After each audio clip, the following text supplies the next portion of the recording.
लेकिन 20 से 25 सीट हमारा बहुत तगड़ा रहेगा।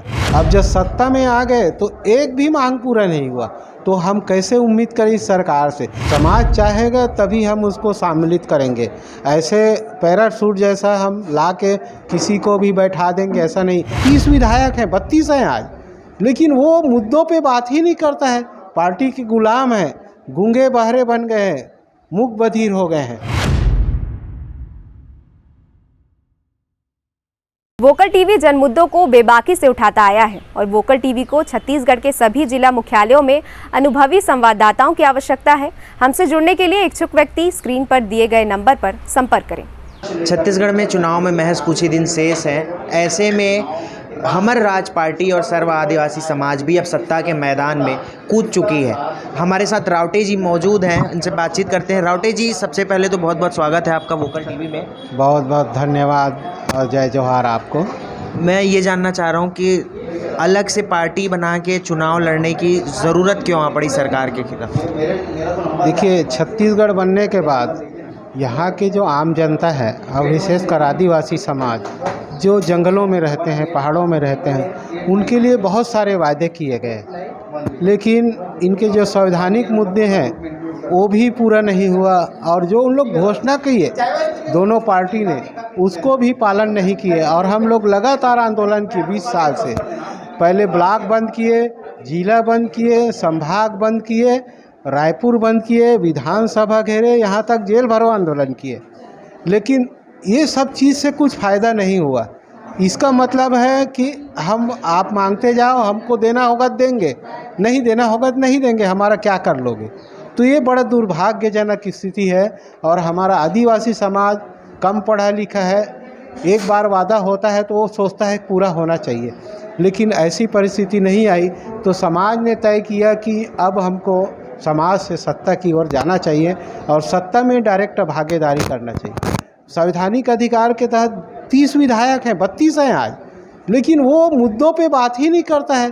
पार्टी के गुलाम हैं, गूंगे बहरे बन गए हैं, मूक बधिर हो गए हैं, वो बोलते ही नहीं। हम लोग कई बार जाके मिले, इसलिए अब लगता है कि समाज में जो समाज की समस्याओं को लड़ रहा है, ऐसे लोगों को चुन के जाना चाहिए ताकि समाज की समस्याओं का समाधान हो सके। रावटे जी, पिछले 15 साल में बीजेपी की सरकार रही और बीते 5 साल में जो है कांग्रेस की। दोनों पार्टियां जो है दावा करती हैं कि हम आदिवासियों के हित में काम कर रहे हैं। आपके नज़र में जो है कौन सी पार्टी ने सबसे बेहतर काम किया है आदिवासी के हित के लिए? देखिए, बीजेपी 15 साल थी, वो काम नहीं किए तो उसको बदले, है ना। इससे उम्मीद किए थे, उम्मीद इसलिए किए थे कि मांग पत्र हम लोग दे रहे हैं ना, उसको उनके विधायक और मंत्री पीसी चीफ दस्तखत करके मांग पत्र में वो खुद आवेदक बने थे 19 फरवरी 2018 को रावा भाटा में, क्योंकि उस समय सत्ता में नहीं थे। तो हमारी सभा में आके वो दस्तखत करके गए। अब जब सत्ता में आ गए तो एक भी मांग पूरा नहीं हुआ, तो हम कैसे उम्मीद करें इस सरकार से। दूसरा, पेशा कानून के लिए 1996 में भारत सरकार में कांग्रेस की सरकार ने पास किया था, लेकिन 28 साल बाद लागू भी किया ना, तो उसकी आत्मा को ख़त्म कर दिए।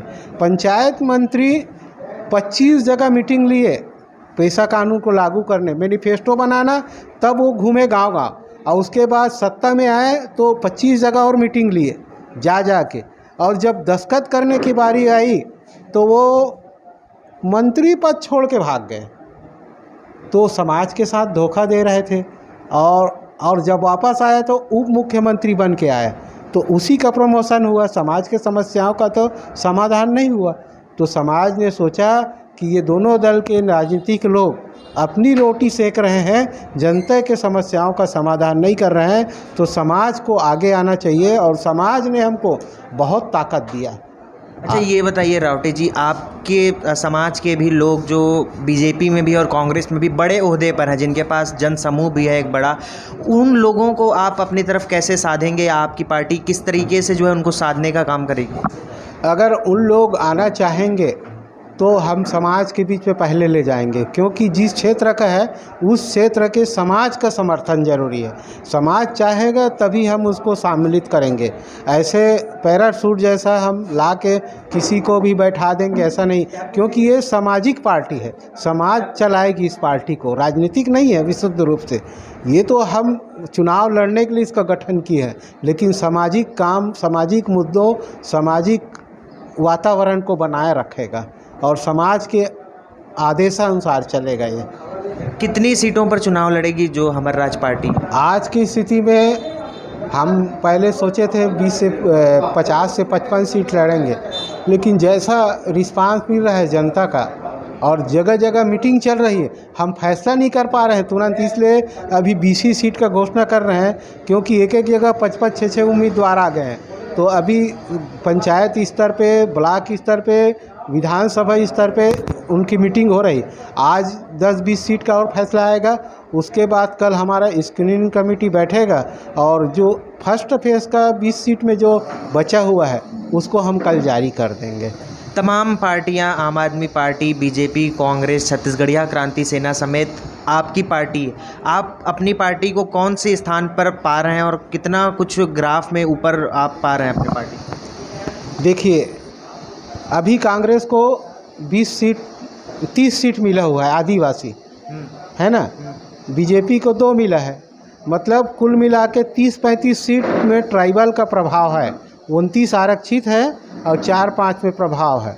तो अगर ये समाज चाहेगी तो हमको 30 से 35 सीट तो ऐसे ही इनका ख़त्म करेंगे, क्योंकि मुद्दों पे आए हैं और मुद्दे ये लोग सरकार हमारा नहीं माने या पूरा नहीं किए, इसीलिए आदिवासी समाज चुनाव में आया है। उस हिसाब से हमको 20 से 25 सीट में ज़बरदस्त सफलता मिलेगी, बाकी जगह सेकंड नंबर पे आ सकते हैं हम, लेकिन 20 से 25 सीट हमारा बहुत तगड़ा रहेगा।